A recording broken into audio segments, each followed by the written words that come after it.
Right. Hello and good evening and happy 245th birthday, America. Great to have all of you here on a federal holiday, including myself, but the library was open today, so I'm working. I'm Mark Pinto, Adult Services Director here at Phoenixville Public Library, welcoming you to tonight's program exploring the origins of America's historic pronouncement known as the Declaration of Independence. With us tonight is historian Jim Segrave-Daly. He's a resident of Haverford Township with a BA in history from Penn State.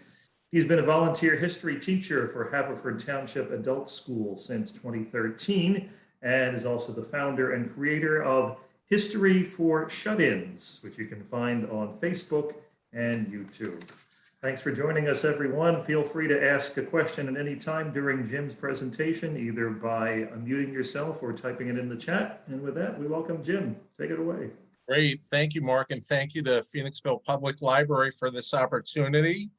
This is a new talk that I put together over the past couple of weeks to commemorate, as Mark said, the 245th anniversary of the Declaration of Independence.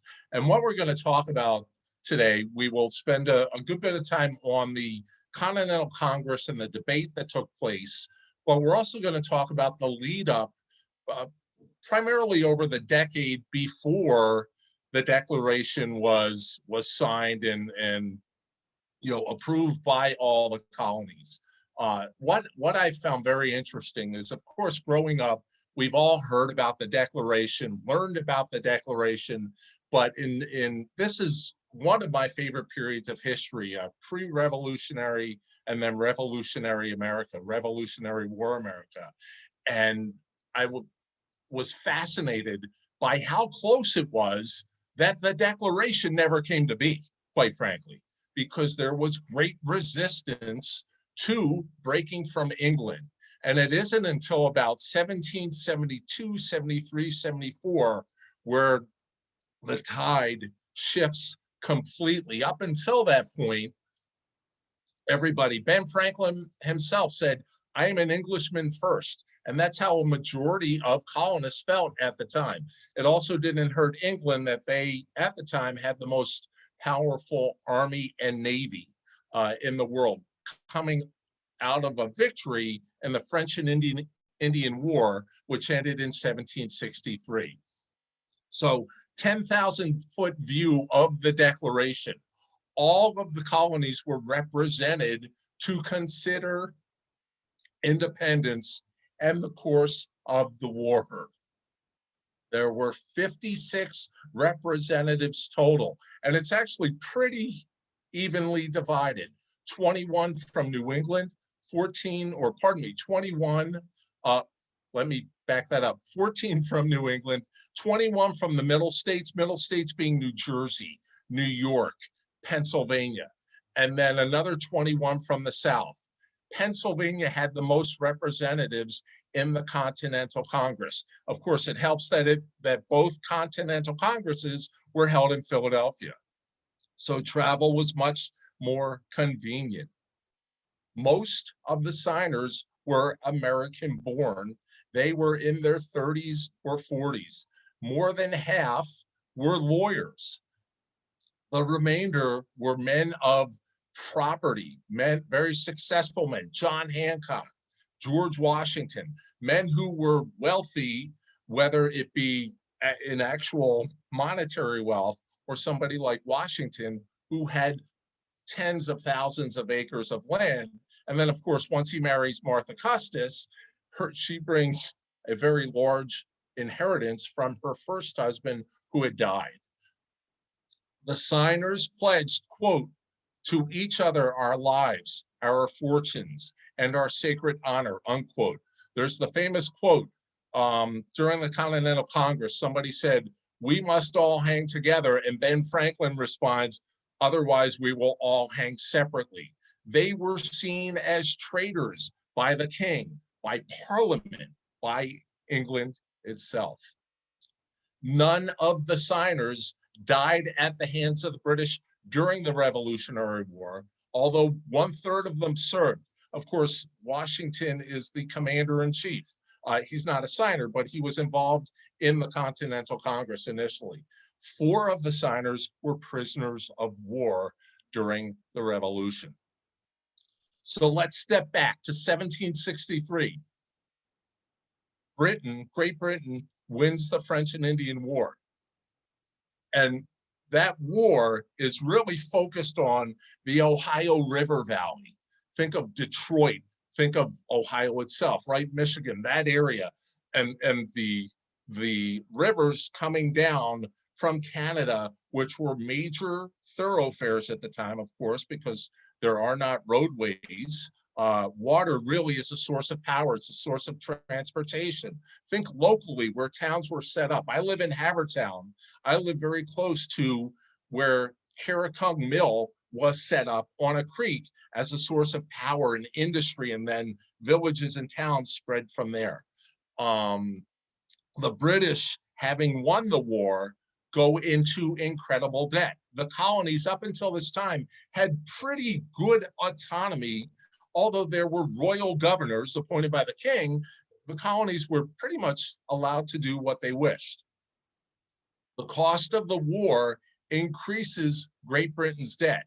And it's at this point that England says, we need to exert more control over the colonists and impose new taxes. The first tax is the Stamp Act, which comes out in 1765. It was enacted to provide money to Great Britain. It taxed legal documents. It taxed newspaper ads. Any printed materials needed a stamp affixed to it, and then there was a very small tax that was paid. However, because of the volume of documents used at the time, it would generate a decent amount of money for the crown. Of course, the colonists protest, and the British government ultimately ends the tax. The Sons of Liberty is formed at this time. They are an organization formed in the colonies in 1765 to oppose the Stamp Act. The Sons of Liberty took their name from a speech given in the British Parliament by Isaac Barry in February of 1765, in which he referred to the colonists who had opposed unjust British measures as Sons of Liberty. The origins of the Sons of Liberty can be traced to what a group known as the Loyal Nine, which was a secret Boston political organization. Sam Adams was a key member of the Loyal Nine. John Hancock is reputed to be one of the Loyal Nine. Sam Adams is part of the Sons of Liberty. The Boston chapter of the Sons of Liberty often met in darkness beneath what was known as the Liberty Tree, which was a large elm in Hanover Square.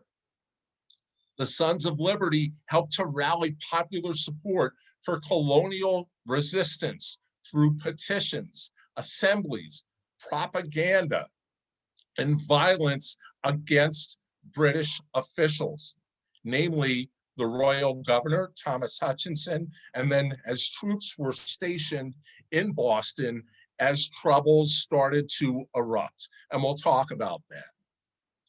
Instrumental in preventing the enforcement of the Stamp Act, the Sons of Liberty remained an active pre-revolutionary force against the British. Between 1765 and 1775, no patriot was better known than Pennsylvania's John Dickinson. Dickinson College is named for him. He led the opposition to the Stamp Act. After Parliament rescinded the Stamp Act and levied new taxes on paint, paper, lead, and teas with what were known as the Townsend duties of 1767, Dickinson penned what was known as Letters from a Pennsylvania Farmer, a series of impassioned broadsides widely read on both sides of the Atlantic. At this time, think of common sense. think of, and we'll talk about common sense in a bit. People often published letters or articles. Think of Ben Franklin, right? He was Silence Dogood. He is Poor Richard. Nobody, or very rarely, do people assign their names to what is written publicly, because again, some of the things that are written can be seen as traitorous. So they don't want to be affiliated with it. Opposition towards England grows throughout the colonies, particularly in Boston. In response, in October of 1768, Parliament sends 2 units of the British Army to Boston. On March 5th, 1770, the Boston Massacre takes place, where a group of British soldiers are patrolling the town. They run into a mob of colonists who are throwing snow, ice, stones, and things of that sort. The British fire and kill 5 colonists. When they are sent to trial, who defends the British soldiers? John Adams. Sam Adams' head is about to explode because his cousin John is actually defending the British soldiers. Most of the soldiers are acquitted of the charges. Move forward to 1773, December 16th of 1773, to protest a British tax on tea and the perceived monopoly of the East India Company, which is a British company. Bostonians disguise themselves as Mohawks. They board ships at anchor in port and dump hundreds of thousands of dollars of tea into the harbor. What most people, of course, Boston gets the publicity for the Boston Tea Party, right? Ships also landed in Philadelphia with tea, in New York with tea, in Charleston with tea, on Cape Cod with tea. Now, Boston was the only one where the tea was dumped. In Philadelphia, the captain of the British ship was told to turn around, otherwise he would have to meet with the Committee on Tarring and Feathering, basically saying, if you bring the tea in, we're going to tar you and feather you and parade you through the town. The captain wisely turns around. So all these sorts of things are happening throughout the colonies. And of course, growing up, all we hear about is Boston, right? Because that's where a lot of the resistance is happening. However, it's countrywide, colony-wide. In what happens a month after the Boston Tea Party, slightly more than a month after. So January 29th, 1774, Ben Franklin, who is working as a representative of the Pennsylvania government, and I believe also the Connecticut government in London, appears before the Privy Council to hear if the British government would approve a petition by Massachusetts, so it's actually Massachusetts, not Connecticut, to replace the current governor, Thomas Hutchinson, and the lieutenant governor, Andrew Oliver. They are loyalists. They've been appointed by the king and by Parliament. The two, Oliver and Hutchinson, had exchanged letters in which they floated ideas of how to control the Sons of Liberty and various agitators in Massachusetts. John Hancock is at the top of that list. John Hancock has the wealth and has connections, owns ships, is able to be a very big player, kind of behind the scenes. Sam Adams is the mouthpiece, but John Hancock is the money man, helping to make a lot of these things happen. So in the letters, Hutchinson and Oliver say that we will also look to curtail some of the English liberties of the colonists. The letters come into Franklin's possession. He is also the postmaster for the United Colonies at the time, pardon me. And to this day, it's uncertain how Franklin gets the letters. But what does he do? He sends it to Thomas Cushing, who is the Speaker of the Massachusetts Assembly. Franklin tells Cushing, keep the letters quiet, do not publish them. Of course, what does Cushing do? He gives them to Sam Adams and the Sons of Liberty, and they see this as a great propaganda boon, and they publish the letters. Franklin gets in hot water. He appears before the Privy Council in a building called the Cockpit because there used to be cockfights in this building. So Alexander Wedderburn, who is the Solicitor General, speaks for the British government. Wedderburn speaks for more than an hour and basically excoriates Franklin. Franklin is one of the best known colonists. Think of all of his scientific experiments. He is known worldwide. So the British are going to get their pound of flesh for what Franklin has done in publishing the letters. Wedderburn doesn't speak about the petition that Franklin puts forward by the Massachusetts provisional government to get rid of the governor. He talks about the letters that have been published. He talks about Massachusetts as a hotbed of hostility, and he talks about Franklin's lack of character. Franklin stands emotionless, stands for an hour. He wears a light green suit, which he will later wear when they sign the Treaty of Paris. Kind of his way of saying to the British, ha ha, saying something else, but because we're taping, I told Mark I keep it clean. So after Wedderburn is finished his rant, he says to Franklin, do you want to put your petition forward now? Franklin declines. After the chamber is cleared, so it's not only the Privy Council, but it's the upper crust of London society who are sick and tired with the colonists and the Sons of Liberty in Massachusetts and Boston. So they're hooting and hollering while Franklin is getting yelled at basically by Wedderburn. The Privy Council turns down the petition by Massachusetts. The next day, Franklin's upset because he learns he's no longer postmaster.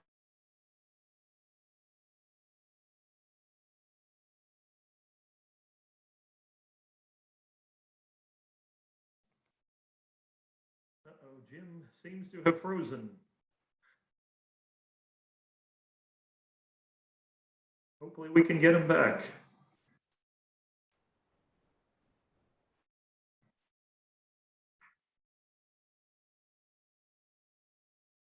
Hope the battery didn't run out on his laptop.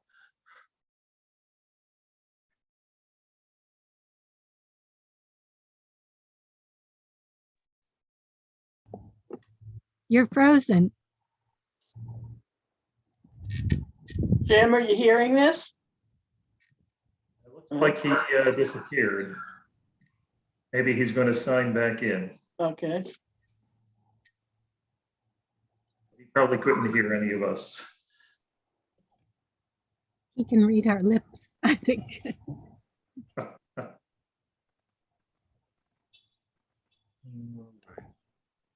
dear. These things do happen.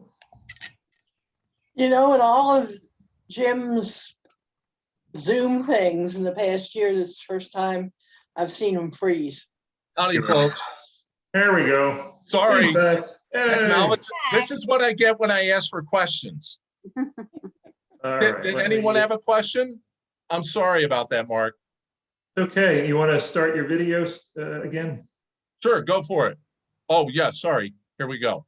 There you are. Here we are. Okay. So we left off with Ben Franklin getting excoriated by the Privy Council. He loses his position as the Postmaster General. So Massachusetts at this time is seen by King George and his ministers as the absolute center of disloyalty. After the Boston Tea Party, Parliament responds with what's called the Intolerable Acts. This happens in March of 1774. It's a series of punitive measures that were intended to basically bring Massachusetts into obedience. The 1691 charter of the Massachusetts Bay Colony was rescinded. This was known as the Massachusetts Government Act. Massachusetts elected ruling council was replaced with a military governor under General Thomas Gage, who was commander of all British troops in North America. This was known as the Administration of Justice Act. There was also the Boston Port Act, where the government, the British closed down the port of Boston, one of the busiest, along with Philadelphia, in the colonies. There was also what was known as the Quartering Act, where Parliament said, Wendy, we are going, if we need to, you're going to have British troops stay in your home. So that's why one of the first amendments to the Constitution talks about quartering troops. It sounds crazy to us today, but back then it was a real threat. So at Gage's headquarters in Boston, he has about 4,000 men under his command. Parliament is telling Gage that's more than enough men. Gage is saying, I need 5 times that number. I need 20,000. This is a huge territory. It's not just Boston, it's all of the colonies. Beginning late in the summer of 1774, pardon me, Gage attempts to hurt the colonists' warlike preparations by going out and capturing stores of gunpowder, of ammunition, of muskets. Lexington and Concord happens because of this. We'll talk about it in a second. However, the Sons of Liberty are wise to these actions, so they're able to hide stores of ammunition and whatnot in people's homes, in taverns, in churches, things of the like. September 5th, 1774, in response to the Intolerable Acts, the first Continental Congress meets in Philadelphia. You have 56 delegates representing all of the colonies. They are nowhere close to talking about independence at this time. What they are looking to do, they look to have the king and parliament cancel the Intolerable Acts, much like they canceled the Stamp Act, right? They also are meeting in secret sessions. They reject a plan for reconciling British authority with colonial freedom. They're basically saying, get rid of all the royal governors and let us replace them with our own governors. The First Continental Congress adopts a declaration of personal rights, including life, liberty, property, freedom of assembly, and trial by jury. The declaration denounced taxation without representation and maintenance of the British Army in the colonies without colonial consent. The British, what the Continental Congress did allow Great Britain to do, they said, hey, if you want to regulate commerce, you can do that. The colonies was a great moneymaker for Great Britain, for England. Raw materials of all sorts, along with the East and West Indies, the colonies were a great source of income for the British. Also, think about it, there's no real manufacturing here in the colonies, right? So where are the more well-heeled colonists buying their goods from? Great Britain. So you see a lot of back and forth between Great Britain and the colonies. In October of 1774, the Continental Congress petitions the Crown for a redress of grievances going all the way back to 1763 to force compliance, the Congress called for a general boycott of British goods and the eventual non-exportation of colonial products, except for rice, to Great Britain or to the West Indies. The last act of the Continental Congress was to say, we're going to meet in May of 1775. The Sons of Liberty are still doing their thing, stirring up the public. Committees of correspondence are organized. What these were, committees of correspondence and committees of safety, were set up in all of the colonies. Philadelphia had it, New York had it, Boston has it, Providence has it, Charleston has it, Richmond has it, on and on and on. And what they did is they shared information, right? There's no internet, there's no cell phone, there's, the good old days. There's, the mails would take a long time, but they were able to share secret correspondence back and forth as a way of uniting the colonies. Because initially, many colonists looked at these issues much the same way the British did and said, hey, this is a New England problem. This is Boston's problem. And it's the John Adamses of the world saying, hey, today it's Boston, tomorrow it's Philly, next week it's Charleston. We have to make a stand here. We're all in this together. Think of the snake, the first snake that Ben Franklin puts out as part of the Albany Conference in the mid-1750s. The snake cut up into 13 pieces, and it's got the name of a colony over every piece. His point being, separately, we're not going to make it. But if we band together collectively, we can get through this, and we can, ultimately set up our own deal, if you will. So what happens is, as the Sons of Liberty and committees of correspondence learn that the British are going out to various places to gather ammunition, they secure a weapons cache at Fort William and Mary in Portsmouth, New Hampshire. It's guarded by all of 6 British soldiers. So what happens is that on the 13th of December, 1774, Paul Revere is sent by the Boston Committee of Correspondence to warn the locals in Portsmouth, hey, the British are coming to take these supplies. So the colonials are able to get them and hide them. At the time, because there isn't a lot of manufacturing in the colonies, gunpowder is especially valuable. So any gunpowder and lead for musket balls that the colonists have, worth their weight in gold. So anything that's being grabbed and taken by the British really hurts, potentially down the line, the colonists. April 14th, 1775. So we're getting there. Gage receives a letter from Lord Dartmouth, who is the Secretary of State for Colonial Affairs in London. The letter states that Massachusetts has been declared to be in open revolt, and Dartmouth orders Gage to, quote, arrest and imprison the principal actors and abettors in the Massachusetts Provincial Congress, unquote. Who are they going after? Sam Adams and John Hancock, primarily. The colonials were aware of what was going to happen.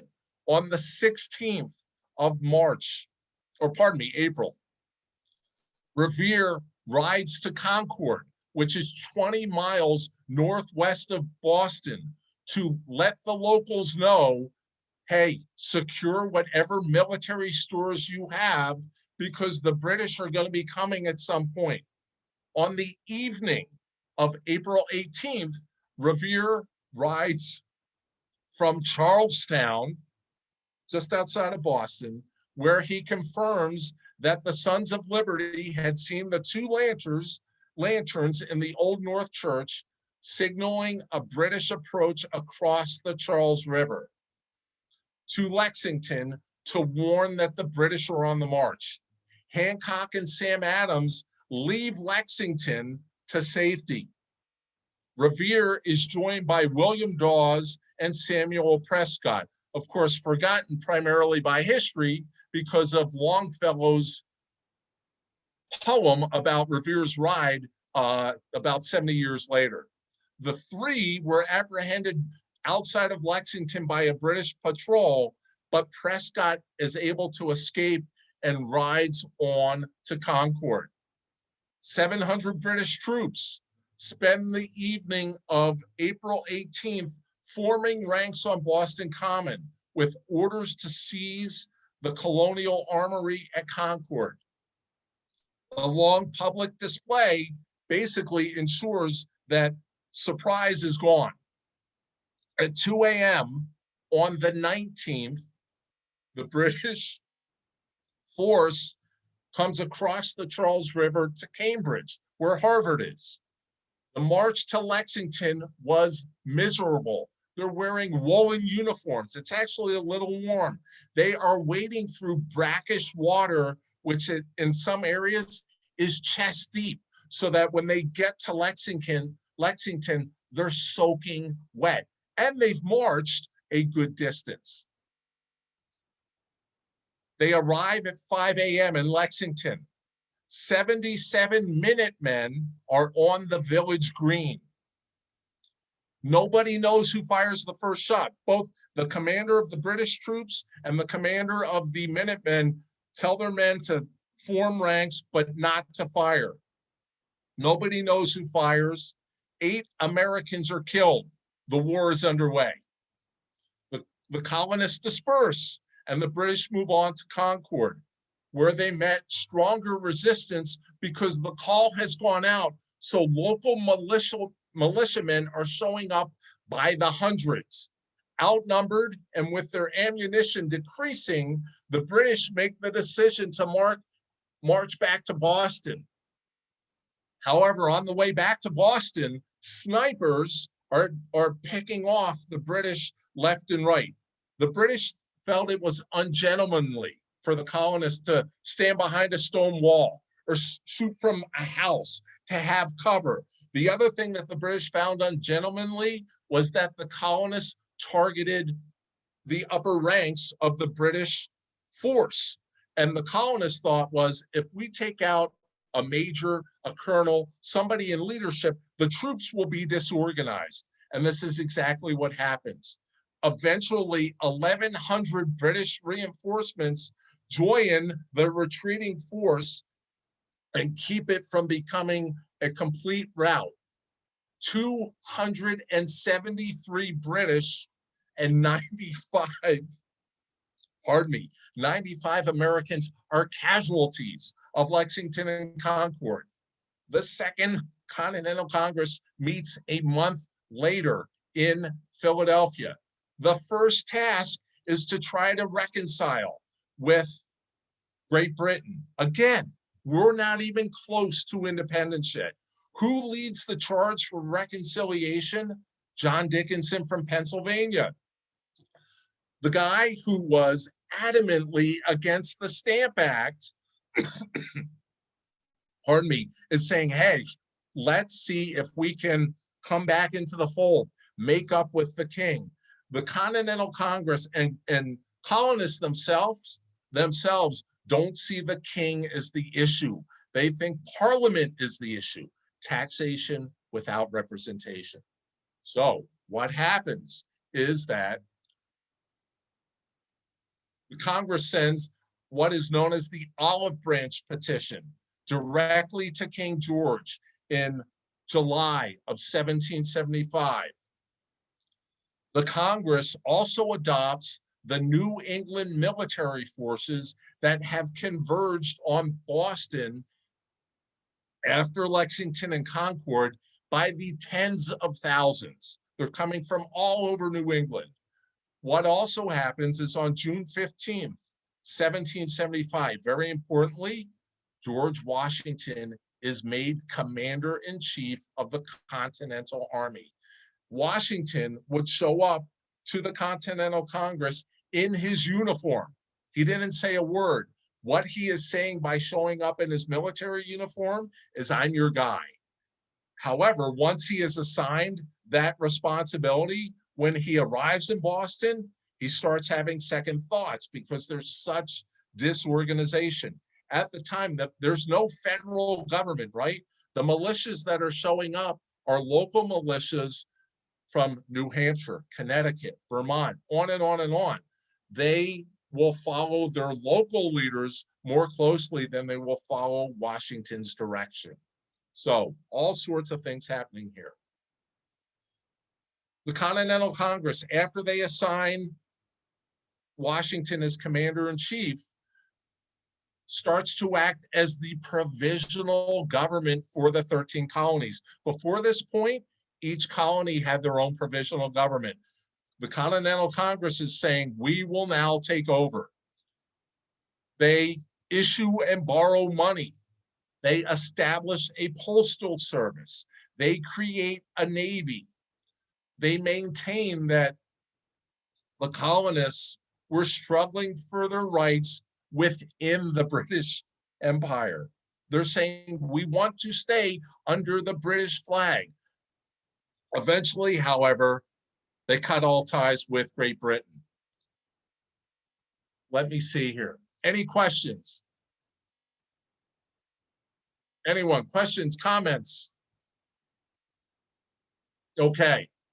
So what happens after Lexington and Concord? And actually, what happens 2 days after Washington is appointed commander-in-chief? The Battle of Bunker Hill, which is actually misnamed because it takes place on Breed's Hill, which is an accompanying hill in Boston. It was a smaller hill. The colonists provoked a frontal assault by the British on Breed's Hill by building entrenchments. The colonists at the time, so before Washington shows up, the leader of colonial forces is Dr. Joseph Warren, one of the Sons of Liberty, part of the Committee of Correspondence. Great, a very interesting man who gets lost in the Washingtons and the Jeffersons and the Hamiltons and on, but plays a very important role in the revolution and really pre-revolution. So the Americans entrench and they place artillery on the heights, making the British position down below untenable. On the 17th of June, Howe leads a frontal assault. There are 3 frontal assaults. The British have 2,300 troops. They, even though the colonists are not very organized, they have the high ground and they're shooting down. However, they're running out of ammunition. So by the 3rd frontal assault, and it sounds crazy that you would do 3 if the first 2 have failed, but the British finally overtake the colonists on Breed's Hill. Joseph Warren is killed and buried in a mass grave. His family then finds him and moves him to a family plot. However, the British win the Battle of Bunker Hill, but at a very high cost. They lose 40% of their men. And what this does, although the British win the day, it gives the Americans, it's a moral victory, if you will, but it gives Washington, who wasn't there, the false sense that they can stand toe-to-toe initially with the British. What is Washington's first true battle? It's the Battle of New York, which he loses horribly shortly after the Battle of Bunker Hill, because the British head towards New York, Washington and the Continental troops head towards New York, except for a very fortuitous fog that rolled in one morning as Washington is being surrounded by the British, or one evening, I should say. Washington and the Continentals are able to escape New York unscathed. Otherwise, the revolution would have ended within about a month. So, Parliament hears about Bunker Hill. On August 23rd, 1775, they passed the Proclamation of Rebellion, which formally declares the colonies to be in an open state of rebellion. Pardon me. The Continental Congress's olive branch petition arrives in late August after the Proclamation of Rebellion. The king doesn't even accept it. He refuses to read it because he says, okay, we now have a war on our hands. Washington assumes control, as we talked about earlier. One of the highlights during this period in the late fall, early winter of 1775 is Henry Knox trucking it to Fort Ticonderoga to bring back artillery to place on the heights, Dorchester Heights, again, looking down at the British. It makes the British basically get out of Boston. And ironically, the day that the British vacate Boston, St. Patrick's Day, 1776. So you couldn't draw it up any better. Howe goes to Halifax in Canada to figure out what he's going to be doing. The Americans say, okay, we're going to invade Canada. They take Montreal, they lose Quebec. Their general, Richard Montgomery, who leads the siege, is killed. Benedict Arnold is wounded horribly. Numerous troops are taken prisoner. It's just a bad scene. One slight glimmer of hope for the colonists in the spring of 1776 is that North Carolina patriots beat back a loyalist force at Moores Creek Bridge. And this is actually it's in February of 1776. Charleston, South Carolina, a major port, is successfully defended against a British sea assault in June. So there's some glimmers of hope. Now we're going to get to the good stuff. Well, it's all been good, hopefully, so far. But now we're really going to talk about the Continental Congress and the debate. So I wanted to try and set the table. Late in 1775, John Adams, who is seen as, his peers call him the American Atlas for independence. They call him the Great Colossus because he is making most of the arguments. Now, the problem is, where's Adams from? Massachusetts. And many throughout the other colonies initially say, hey, this is New England's issue. This isn't Philadelphia's issue. This isn't Richmond's issue. But Adams realizes others have to step into the fray to make the argument, to help bolster what he has been saying. So what helps Adams? In January of 1776, Thomas Paine publishes Common Sense. To this day, still a great read. You can get it at Phoenixville Public Library. It's a very short read, but still is very inspiring. And what Paine says, an Englishman, he basically comes out and says, what makes the king a king? Why is he chosen? The English subjects thought that King George was chosen by God to lead them. And Paine says, why? What makes him so special? Why can't we do this ourselves? Of course, the history of republics in the world up to this point, Rome is probably the best example, but Rome falls apart, right? So kings and aristocracy and those sorts of things are really the main way that people have been ruled.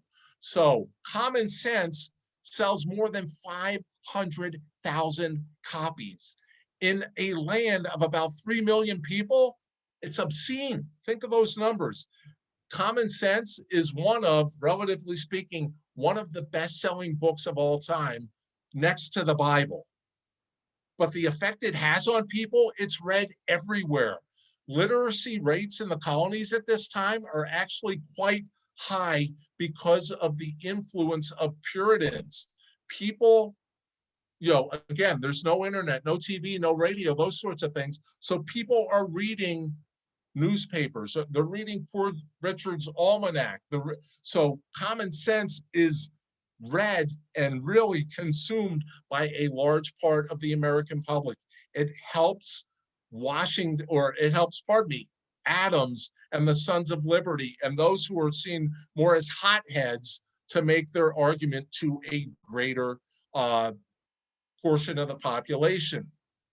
So the first colony that allows its representatives in the Continental Congress to vote for independence is North Carolina in April of 1776. Again, the Lee Resolution, which we're going to talk about in a second, doesn't come about until June of 1776.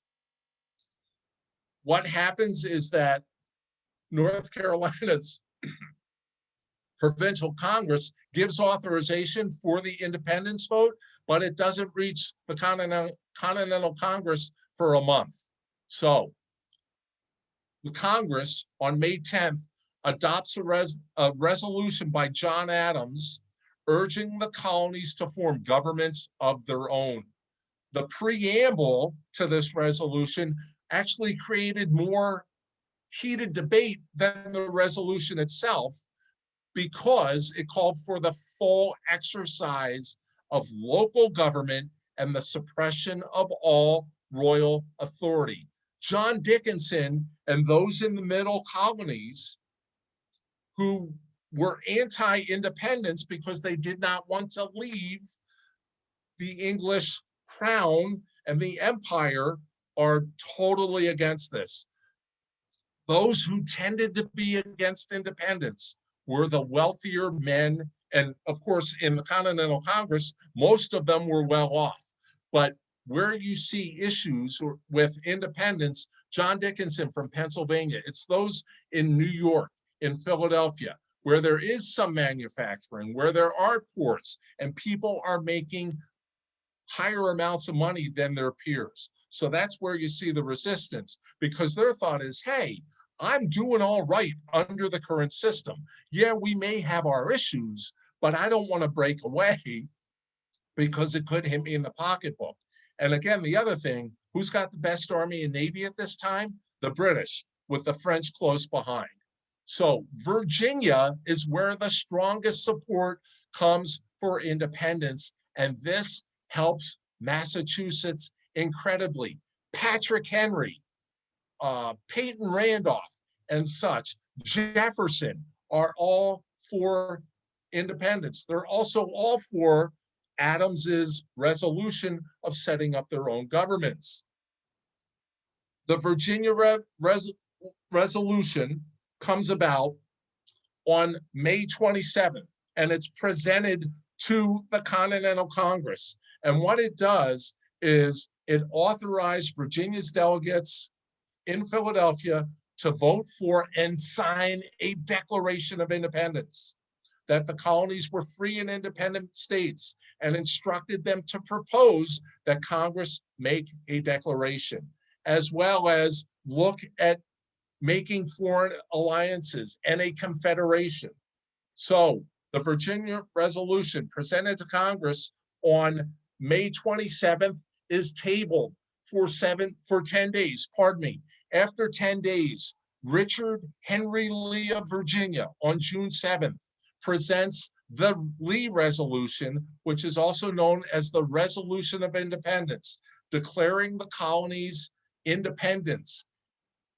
It is the earliest form and draft of the Declaration.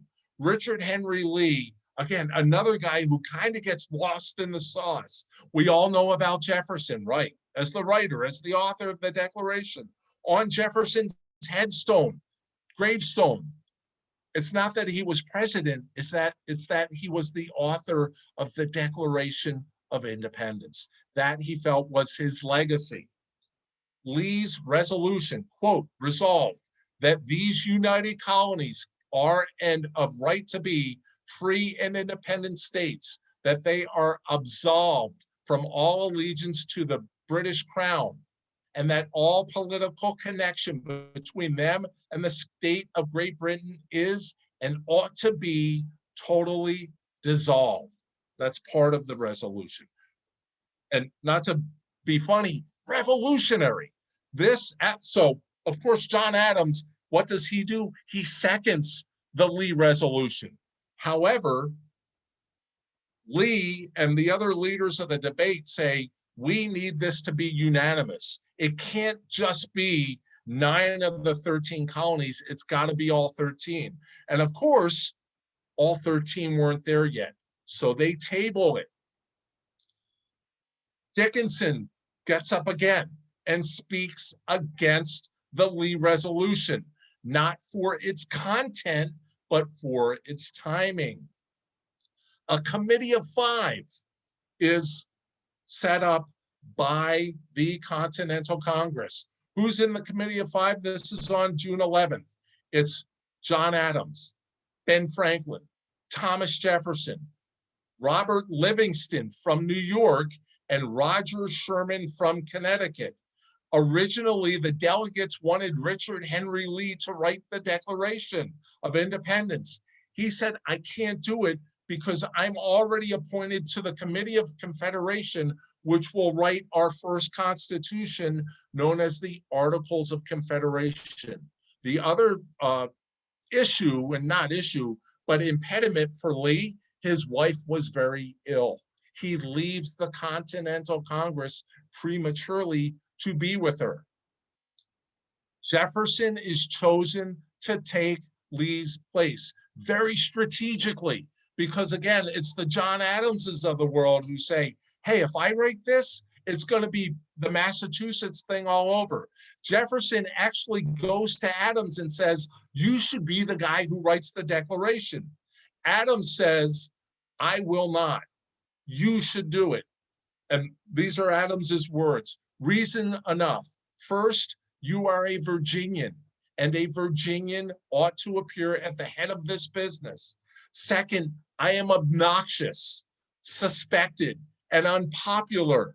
You are very much otherwise. Third, you can write 10 times better than I can. It takes some guts to say that. You know, we all think we know we have our flaws, but it's hard to actually state them. And Adams saying, you're the guy, it shouldn't be me, but very wise choice. Over 17 days between other meetings and governmental affairs, Jefferson writes the Declaration with advice from the Committee of 5. The committee presents the Declaration on June 28th. On the 1st of July, discussion of Lee's resolution resumes. It lasts for 2 days. The resolution was heard by the Continental Congress, acting as what was known as a committee of the whole. It carried by a vote of 9 colonies. Pennsylvania and South Carolina voted against it. We're talking July 3rd, July 2nd, July 3rd. 2 delegates from Delaware are split. One voted yes, one voted no. New York abstains because they haven't been given the authorization to vote for independence. The committee of the whole in Congress reports back to the Continental Congress, and because it isn't unanimous, they said, hey, let's wait one more day. So this is July 3rd. On July 4th, Adams is getting fidgety. He sees no reason to debate any further. He presents the arguments again, however, because what happens is that New Jersey, and remember, New Jersey is one of the states who's on the fence, as although they supported the Declaration, they're on the fence. They send an entirely new delegation to the Continental Congress. When they show up, they say to Adams, hey, can you go over this again? So Adams does, and he brings them on board more fully and full-throatedly than they had been earlier. So South Carolina, who had voted no, says that they would vote yes for the sake of unanimity. So they come into the fold. On July 2nd, a majority of the delegates from Pennsylvania were for independence. 2 who were against stayed away, one of them being John Dickinson. John Dickinson has been lost to history because, think of it, he wasn't on the winning side of the argument here. If Declaration had not gone through, John Dickinson would be the Thomas Jefferson of the resistance, if you will, right? But, other than if you are a geek like me who loves this sort of stuff and really digging into some of the, under the radar folks, or if you went to Dickinson College, you probably don't know who John Dickinson is, but he plays a gigantic role in this. And it hurts him to his core not to vote for independence because he knows he will be pilloried for it. However, he stands on principle. So you now have 11 yes votes. New York is still abstaining.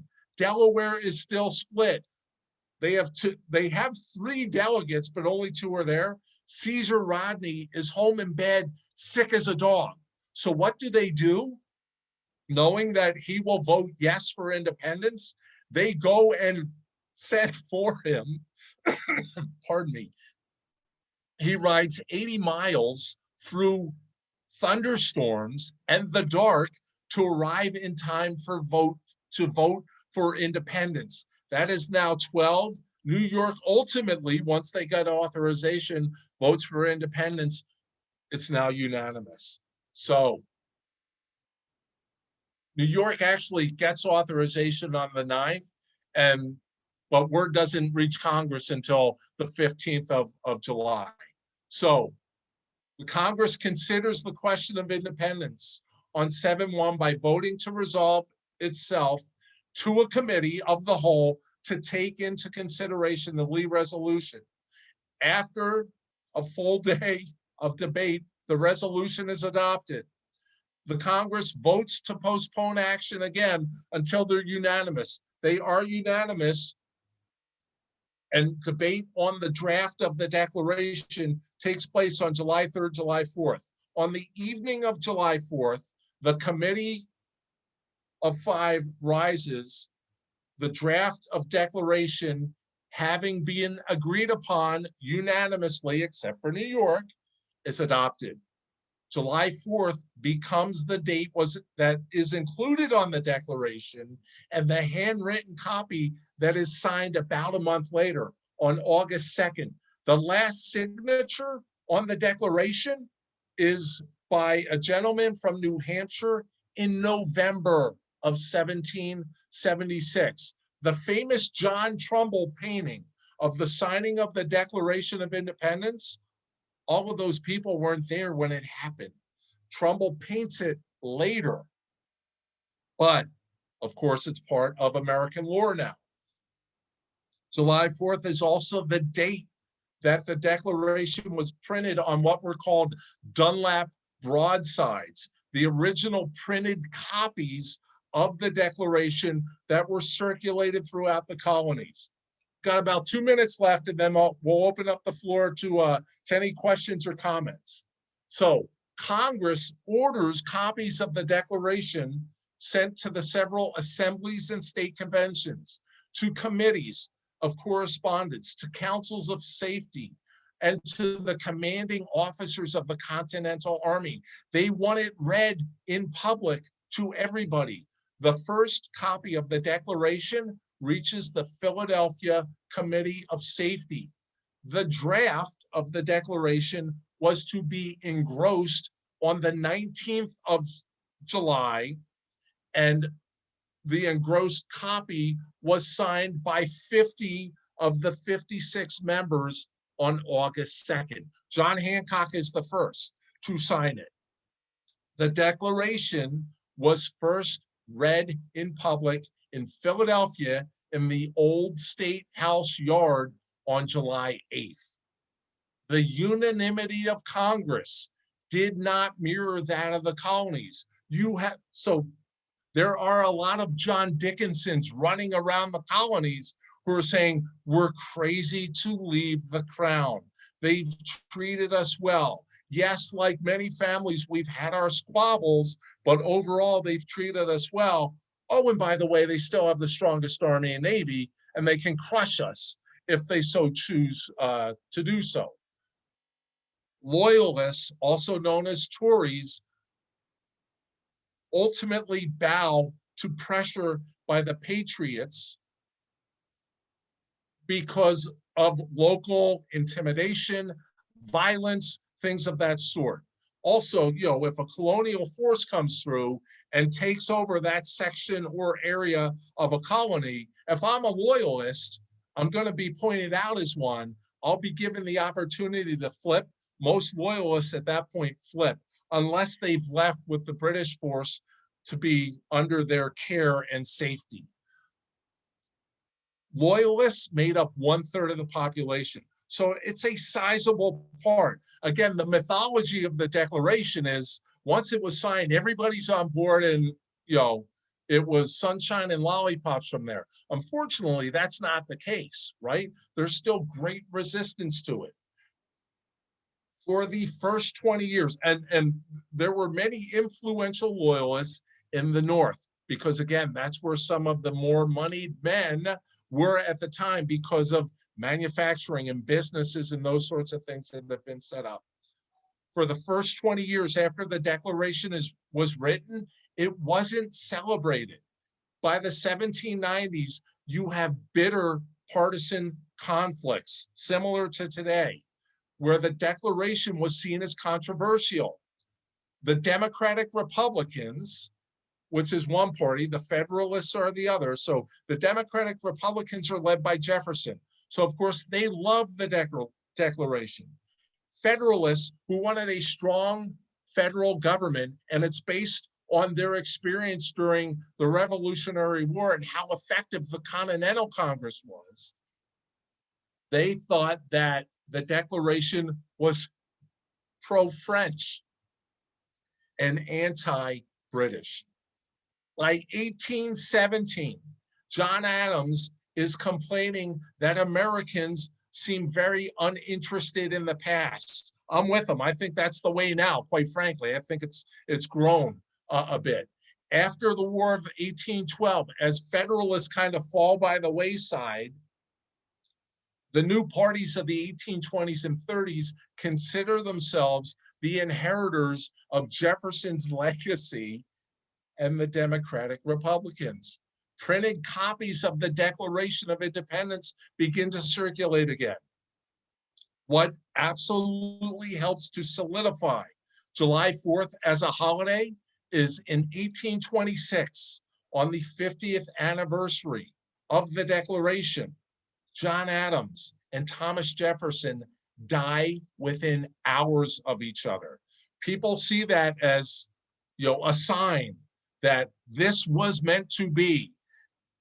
Other things that help: the centennial celebration here in Philadelphia in 1876, very much like a World's Fair, went on for months. People come from all over, of course, the country, but also all over the world to see all the improvements that have been made.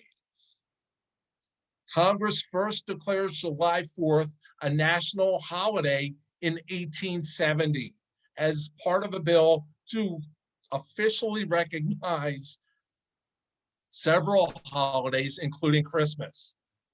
Further legislation about national holidays, including July 4th, is passed in 1939 and 1941. And that absolutely cements the legacy of July 4th. The Declaration, and I'll end on this because again, Declaration is an unbelievable document, but it's got its flaws, right? Slavery, initially addressed by Jefferson in the Declaration, is struck out. The slave trade is talked about, and Great Britain is blamed for that. But slavery as an institution, which Jefferson, ironically enough, as a slave holder, absolutely tries to destroy in the Declaration of Independence, is taken out by the Committee of Five because their concern is Georgia, South Carolina, North Carolina, Virginia will not sign the Declaration or vote to approve it if slavery is addressed. So that's taken out. Of course, ladies, sorry, women are not, all men are created equal, right? It's not all men and women. The other thing, Native Americans are completely overlooked at this point, and we know, unfortunately, what happens there over the next century plus. But the Declaration, deserves to absolutely be celebrated. Think of, and I know I said 5 minutes. This will be my last point, and then I'll open it up to the floor. But think of, so we're at the 245th anniversary. Think of course, 1976, the huge centennial celebration. But also go back to more recently, 2001, the 225th anniversary of the Declaration. What happened here in Philadelphia? You had major Hollywood names come to Philadelphia and read the Declaration of Independence. It was set up by Norman Lear.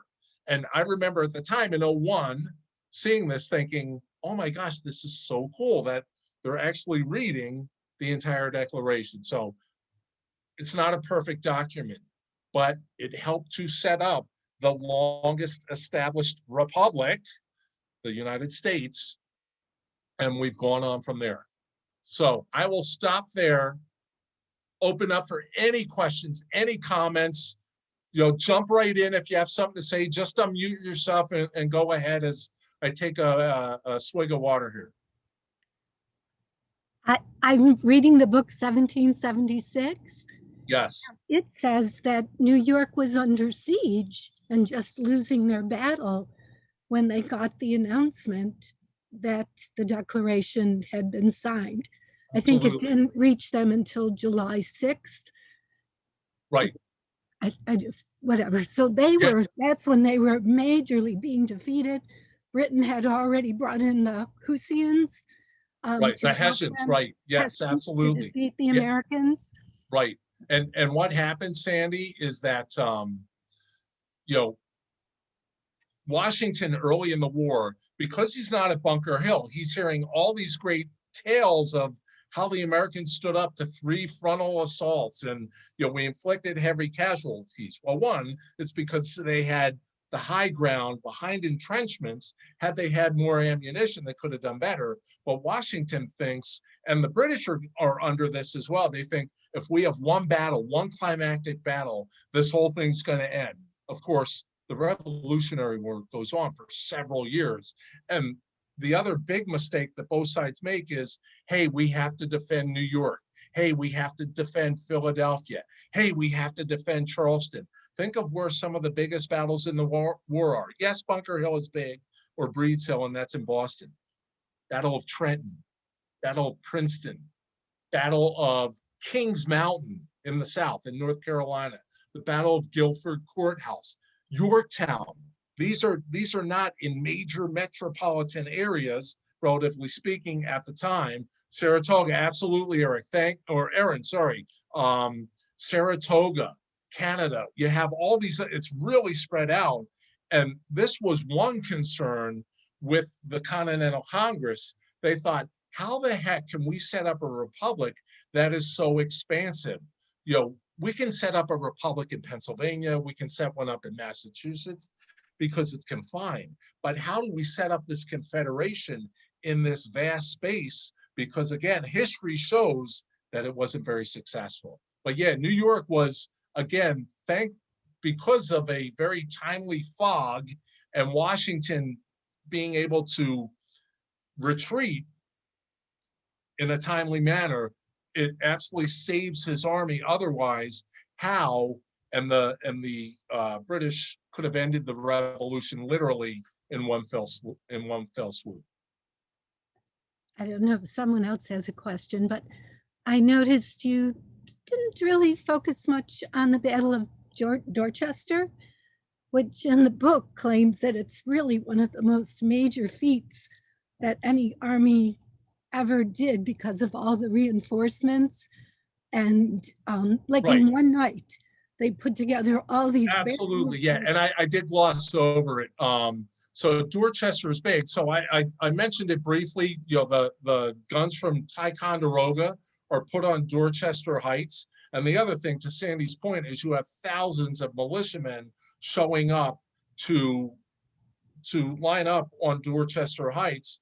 And Hal wakes up in the morning and says, "Oh my God, the colonists have done more in one night than I've done in months." And that's why the British hightail it out of Boston. Yeah. Washington sends a message to Howe and says, "I'll let you guys leave if you don't burn the town." And that's what happens. Okay, say one more thing. Yeah, go ahead, please. I was surprised that Washington, as a Southern gentleman, looked down upon the troops in New England. Absolutely. Because they weren't organized, and he was a very meticulous, organized man. Correct. And, he thought, "Oh my gosh, what have I gotten myself into?" Yeah, he thought that they were, you know, dirty. He and the British called the colonists a rabble, an undisciplined rabble, and Washington thought the same thing. And we know it's not really until Valley Forge when Baron von Steuben or von Steuben comes and trains the troops that it really helps to put them together. And you see the results of that training at the Battle of Monmouth Courthouse, you know, in the June following Valley Forge. But before then, you know, Washington said that militia are so unreliable. The way that they used to line up is they would have the militia up front because he was afraid they were going to run away. So his thought was, if we have them up front, they can fire a shot. If they retreat, they have to run through other troops, and it may slow them down at least. Okay. But yeah, and the other big point with militia is that they were more loyal to their local commanders initially than they were to Washington or Nathaniel Greene or, you know, any of the, you know, Charles Lee, any of the other generals who fought with Washington. Yes. So all good points. Thanks, Sandy. You're welcome. The phrase "all men are created equal" in the Declaration. I mean, the word man has been used to refer to both sexes for a long time. Do you think that that's how it was actually used then, or do you think it really only referred to males? I think so. There are, if you've watched the John Adams series on HBO, which was fantastic, and David McCullough wrote a great, and that's what the series is based on, is David McCullough's book, John Adams. Letters between John and his wife Abigail. Abigail says to him while he's meeting with the Continental Congress, she says, "Don't forget the ladies." And at the time, women, unfortunately, were seen as, you know, those who can help the family to grow, right? You birth children, and then you're going to take care of the children. And unfortunately, so to answer your question, Mark, I think it truly meant men. And I tend to give the founders a lot of leeway because, you know, I mean, you can see who's behind me, George Washington, one of my true heroes. But it was a very male-dominated society, right? There were very few men who felt that women had a place in society. Aaron Burr, who of course is denigrated because he kills Hamilton in a duel and then goes on a bit of a roundabout tour of the US trying to set up a different republic. He was one of the first notable founders, and yes, he's a founder. He's involved in the Revolutionary War and some of these debates. He is one of the first to say, "Hey, you know what? Women should be educated. Women are a force and can contribute to society more than," and I hate to say simply having children, because, you know, what's the joke? If men had children, that, you know, there'd be much smaller families. But women play such an important role.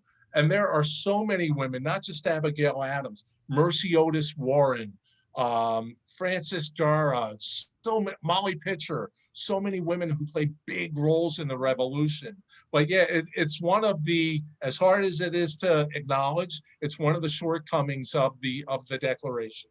Absolutely. And of course, when it said all men, it meant all free men, all white men, right? So another, you know, hard thing to swallow, but we got there. It took some time, and we're still getting there. We're not quite all the way there. Well, weren't the women really manning all the farms and Absolutely. I mean, they were in charge of so much when the men were off. Absolutely. And great point, Sandy. So at the time, most economies were localized, right? There wasn't a huge manufacturing plant or iron, there were iron foundries, but again, they're more local. So, and it's an agrarian society. And that's what Jefferson wanted, an agrarian society. Hamilton's the guy who says, hey, why are we buying our stuff from the British and the French? We can make our own stuff. And this is where Hamilton and Jefferson split, one of the many areas that they split. But yes, Abigail Adams is running their farm and running the business of the farm and raising the family. The other thing that's happening at this time, smallpox is running rampant through the colonies. And there was no, vaccine. The way that you were inoculated against smallpox, you were given smallpox. And if you survived, then you were inoculated. But a lot of people died from that process of being given, Dr. Benjamin Rush from Philadelphia here treated thousands of smallpox patients, and also yellow fever was a big thing back then because of sanitary conditions and on and on and on. But the way that you were inoculated from smallpox, they made a small cut in your arm and they gave you smallpox. And they said, okay, if you survive, you're good to go. Good Lord. I mean, could you imagine people today, with vaccinations and things, there are all sorts of resistances. Could you imagine if someone said, hey, Sandy, we think you're going to get through this, but we don't know. The only way to know is to give it to you. So it's just great. But that was the medical thinking of the day. So yeah, women absolutely played a gigantic role, and the revolution would not have been successful. The revolution was not a male-dominated, they get the headlines, unfortunately, but women play such a big role in the revolution. Absolutely. Okay. Thank you. Sure. Thank you. Anyone else for Jim? Well, Jim, thank you so much for this tonight, and thanks for the passion and that you bring to all of this. And thank you. Sorry for the technical issues. This is why we have to go live. Right. That's right. We will have Jim back at the library in person someday soon. So awesome. Thank you all. Thanks, Aaron. Thanks for the kind words. Thanks, Thank you, Tim. Mark. See you in the fall. thank Take you. care, All right. everyone. Take care, Thanks, everybody. Jim. You're welcome. Enjoy your summer. You too. Bye-bye.